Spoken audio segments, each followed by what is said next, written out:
ध्यान देना, आपके घरों में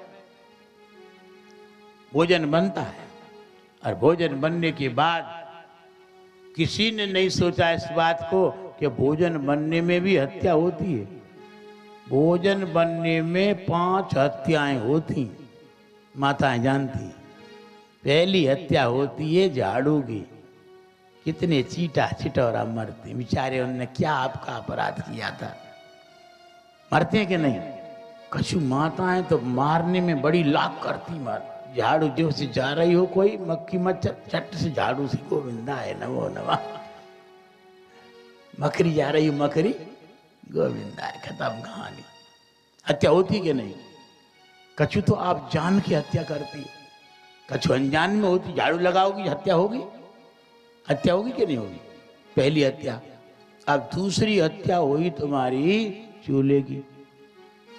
चूल्हे को जलाओ, चूल्हे में लकड़ी जलेगी, कंडा जलेंगे, उनमें कितने कीड़े मकोड़े भरे हैं, सब जलेंगे कि नहीं जलेंगे। बेचारे घर बना करके अपनी जिंदगी जी रहे थे, कर्म का फल भोग रहे थे, और उन कीड़ों को तुमने आगी में जला डाला। हत्यारे भय के नहीं भय, बोलो। अब तीसरी हत्या हुई पानी की। पानी भरते हो तुम नल चला करके, पानी में बहुत माइक्रोस्कोप एक यंत्र होता है, सूक्ष्मदर्शी यंत्र, तो कम से कम 30,000 40 गुना बड़ा करके दिखाता है। आप पानी में माइक्रोस्कोप यंत्र लगा के देखो तो बहुत से जीवाणु उसमें लहराते नजर आएंगे। इसलिए जैन लोग क्या करते हैं, पानी छान के पीते हैं। अब लोग नहीं छानते, अब कोई छानता होगा, भाग्यशाली कोई छानता होगा।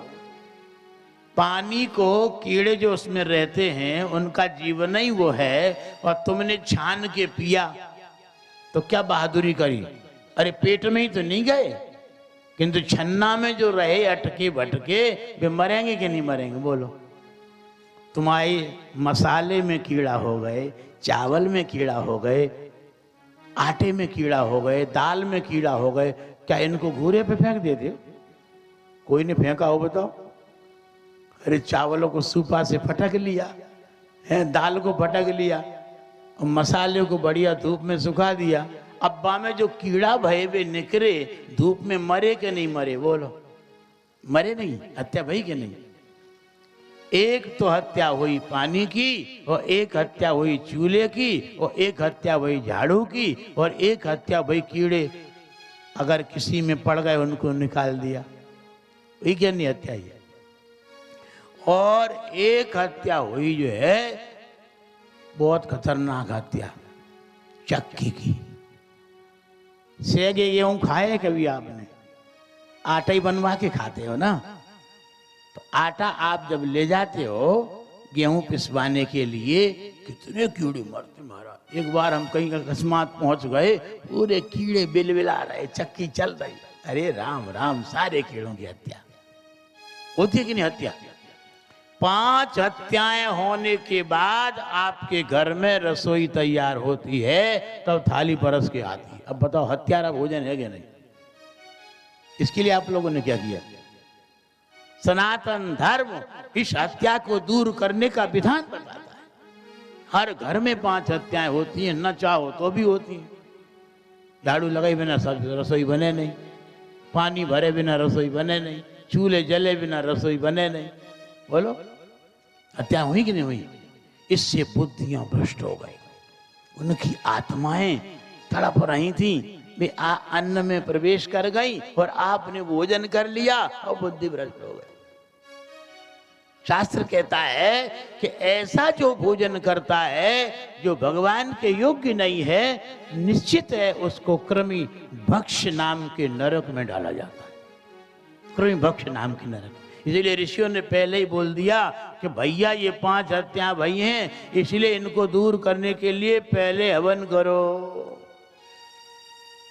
एक संकल्प बोला जाता है, मम ग्रहे पंचसूना जनित सकल दोष परिहार पूर्वक नित्य कर्मानुष्ठान सिद्धि द्वारा परमेश्वर प्रीत्यर्थम बल वैश्व देवाख्यम महायज्ञम करिष्ये।